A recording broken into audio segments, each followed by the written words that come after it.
connection. Ay, so ito nga guys, no, yung sa love, for some of you guys, no, maaring soulmate mo yung maging connected sa iyo mga kapiksi. And kahit naman hindi soulmate guys, no, if you have like a partner or a specific person, talagang matibay yung connection nyo kahit na LDR pa kayo, mga kapiksi.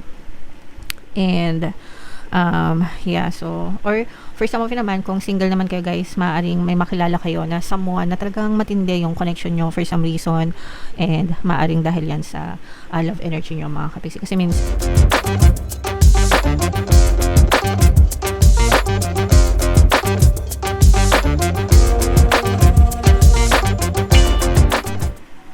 hello guys, hello Gemini, welcome back to Pinoy Pixie Tarot. Ang pamagat ng episode natin for tonight is messages from the universe para ngayong July to August para sa Gemini, Sun, Moon, Rising Sign, and Venus. So, unahin natin tong deck na to mga kapiksi. Tingnan natin yung mga messages sa inyo.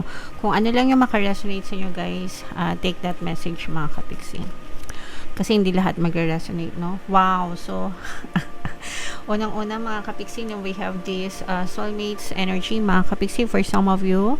Kung meron na kayong mga partner or specific person guys, sa romantic love relationship, maaaring yung person mo ay iyong soulmate.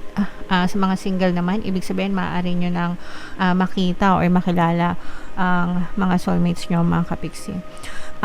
Pero guys, kapag soulmates, hindi pa rin yan exempted sa pag-aaway, no? Ibig sabihin lang, malaki yung compatibility nila, yung percent ng compatibility nila. And syempre pag compatible kayo, 'di ba?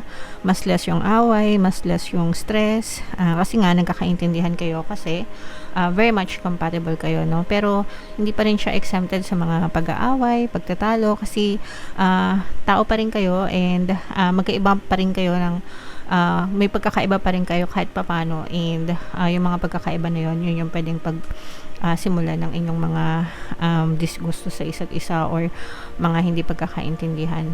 Okay? But yeah, mas masarap pa rin kung soulmate mo yung person mo. And soulmates, yeah. So, yeah. And yung next na mensahe sa inyo, Gemini, we have the yin and yang energy mga kapiksi, no? So, eto, ibig sabihin na ito, balance yung lahat sa buhay nyo, guys. And this is also a reminder na ilagay nyo din sa tamang balance yung buhay nyo. And yung palagi kong sinasabi sa inyo guys, when it comes to balance or moderation, you cannot appreciate dark without lightness. And you cannot appreciate darkness without light. So, ayan, no, diba? Hindi mo makikita yung puti kung walang itim, and likewise, hindi mo rin makikita yung itim kung wala yung puti. So, yun yung ibig kong sabihin. Hindi nyo marirealize kung gaano kaganda yung buhay hanggang hindi kayo nakaka-experience ng kahirapan, okay? And hindi nyo rin marirealize kung gaano kahirap yung buhay hanggang hindi nyo nararanasan yung sarap. Diba? So, that's why importante na parehas nyo ma-experience both yung positive and negative sa buhay nyo mga kapiksi. Yeah, so parehas may ano yan guys, may mga pros and cons mga kapiksi. So, again, no, ilagay sa tamang balance yung buhay and moderation guys. We have luminosity energy mga kapiksi for some of you guys, na ibig sabihin nito, nagliliwanag na yung iyong mundo, ang iyong kaulapan, ang iyong pamumuhay mga kapiksi. Kapag nagliliwanag, ibig sabihin, this will resonate sa mga kapiksi natin na may mga problema, may mga challenges, no? Diba kasi kapag may problema tayo, sinasabi natin madilim yung buhay natin, ganyan. But yeah, so ibig sabihin nagiging unti-unti na nagiging ma-okay yung pamumuhay nyo mga kapiksi. So just have faith sa mga kapiksi natin na currently na naghihirap or naka-experience ng mga paghihirap mga kapiksi. Huwag kayo mag-alala, malalagpasan nyo rin yan, matatapos din yan, and makikita nyo rin yung liwanag sa dilim. Okay? Alright, so what else guys? Tingnan pa natin. Reparenting yourself. Ito mga kapiksi, ibig sabihin nito parang healing yourself, no, from your childhood trauma, from your mga childhood pains, guys. Kung hindi kayo kasi hindi naman natin kasalanan, no, na let's say for example lumaki tayo sa isang pamilya na kapos, hindi masyado tayo naalagaan ng mga parents natin, baka busy sila sa buhay, sa mga responsibilities, obligations, kulang tayo sa pansin or attention or pagmamahal, di ba? Wag na natin silang sisihin mga kapiksi, pero yung pag-aalaga or pag-aaruga nila sa atin, we can give that to ourselves, no? Tayo mismo, alagaan natin yung sarili natin, just like how we would want to be treated as a child. Nag-gets nyo ba?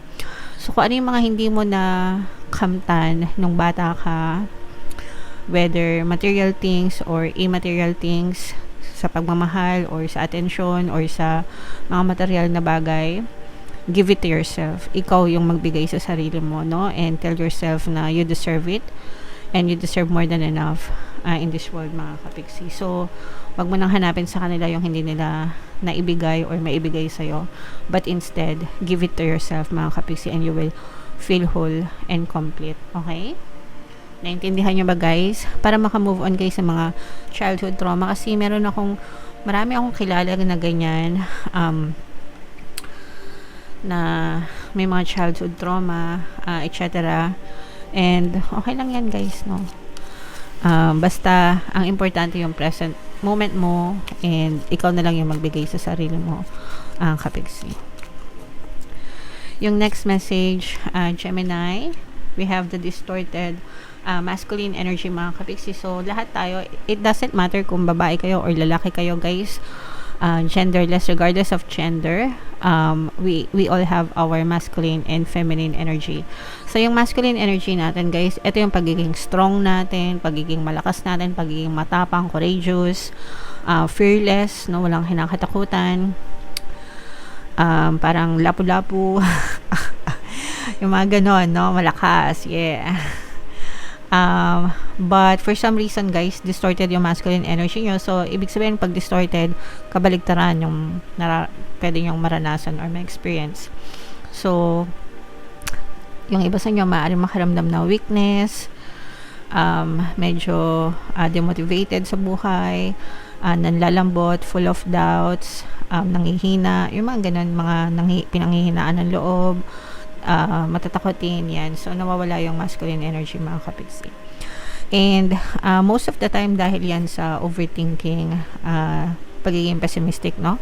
Overthinking negatively. Yun lang naman yung pinanggagalingan ng lahat, guys. So, kung hindi kayo mag-overthink negatively, hindi nyo mararamdaman yung ganong klaseng energy.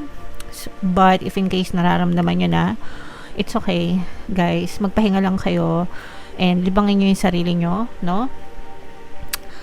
Hanggang sa mawala yung ganong klaseng energy and hanggang sa manumbalik yung inyong masculine energy, guys. Okay? Kaya nyo yan, mga kapiksi. And another message for you, Gemini. Connection. So, ito nga, guys, no, yung sa love, for some of you guys, no, maaring soulmate mo yung maging connected sa'yo, mga kapiksi. And kahit naman hindi soulmate, guys, no, if you have like a partner or a specific person, talagang matibay yung connection nyo kahit na LDR pa kayo, mga kapiksi. And yeah, so, or for some of you naman, kung single naman kayo, guys, maaaring may makilala kayo na someone na talagang matindi yung connection nyo for some reason, and maaaring dahil yan sa love energy nyo, mga kapiksi. Kasi minsan may mga ganun na parang di mo naman siya crush pero ang lakas ng hatak niya sa'yo, diba? So, you are energetically connected, mga kapiksi. Sa mga single lang yan, guys, kung kayo ay in a relationship na tumigil-tigil kayo, dun kayo magpahatak sa mga karelasyon nyo, guys. Okay? Alright. So, bunot pa tayo ng isang card, guys. Shuffle ko muna. Habang sinashuffle ko to, panoorin nyo yung video natin regarding sa ating paano mag-manifest ng abundance video course. Kapiksi, sawa ka na ba sa mga struggles at hirap sa buhay mo? Masipag ka ba at masikap sa buhay ngunit hindi ka pa rin umaasenso? Ilang beses ka na bang nag-attempt mag-negosyo at mag-invest pero palagi ka pa rin nalulugi? Sa pagkakataon na ito ay maaaring may subconscious beliefs ka na nagiging balakid sa iyong pag-unlad at pagyaman. Introducing, paano mag-manifest ng abundance video course. Dito ay matututunan mong ma-overcome ang mga balakid mo para tuluyan ka ng umunlad, umasenso, sumagana, maging matagumpay, successful at maswerte sa iyong kabuhayan, pera, trabaho, negosyo, salapi at kaperahan ng bonggang-bongga. Dali, mag-send na ng email sa pinoypixie@gmail.com at simulan na ang iyong pagyaman ngayon. Alright, so sa lahat ng gusto mag-avail ng course guys, naka-flash sa screen nyo. Una, meron tayong paano mag-manifest ng abundance video course. Meron din tayong paano mawala ang third party at magkaroon ng harmonious na relationship. And meron din tayong paano pabalikin si ex, revise, breakup. So sa mga interesado guys, mag-send lang kayo ng email sa pinoypixie@gmail.com. So, bunot na tayo mga kapixie. Forgiveness heals. Yan. So, importante to guys, no? Kailangan magkaroon tayo ng pagpapatawad na puso mga kapixie. Hindi lang yan sa nag-heal yung puso nyo kapag nag-forgive kayo, but you are also getting the emotional freedom na kailangan nyo mga kapixie. So, kapag meron kayo mga negative na emotions, nagiging block yan, balakid sa buhay natin. Nagiging block sa kasiyahan mo, sa kasaganaan mo, sa kalusugan mo. And hindi mo, you need to understand guys, hindi mo deserve na masaktan ng paulit-ulit, okay? And para makawala ka dun sa sakit na yun guys, you really need to forgive, accept your situation and forgive mga kapigsi. Kapag nag-forgive kayo guys, hindi sila absuelto sa kasalanan nila kasi hindi excuse me. Kasi babalikan pa rin sila ng karma at si universe naman yung magpaparusa sa kanila, hindi kayo, okay? So, hindi sila absuelto. Pero, pag nag-forgive kayo, ina-absuelto nyo yung sarili nyo laban dun sa mga negative emotions sa puso nyo. So, kayo yung nakikinabang, hindi sila. Kapag kayo ay natutong magpatawad, mga kapiksi. Alright? So, forgive yourself and others. Let go of the old story. Release any guilt and blame. Everyone is doing the best they can. This includes you. Kickstart the healing process by surrendering all the judgment and hurt. Your health and happiness will thank you. So guys, sa channel natin meron tayong Ho'oponopono. That's very good for forgiveness and healing, emotional healing mga kapiksi, no? So if marami kayong hinanaing sa puso nyo, hinanakit guys, you can listen to my Ho'oponopono Subliminal. Sobrang laki ng matutulong sa inyo. Ang dami na nating success stories dyan guys. Even until now, simula nung nilagay ko yun hanggang ngayon, ang dami ko pa rin na-receive ng mga positive comments guys. So, just listen to it para matulungan kayo sa mga emotional pain nyo. And sabi ko nga guys, you have to let go of the old story. Hindi mo na deserve na masaktan ng paulit-ulit guys. So, learn to forgive. Okay?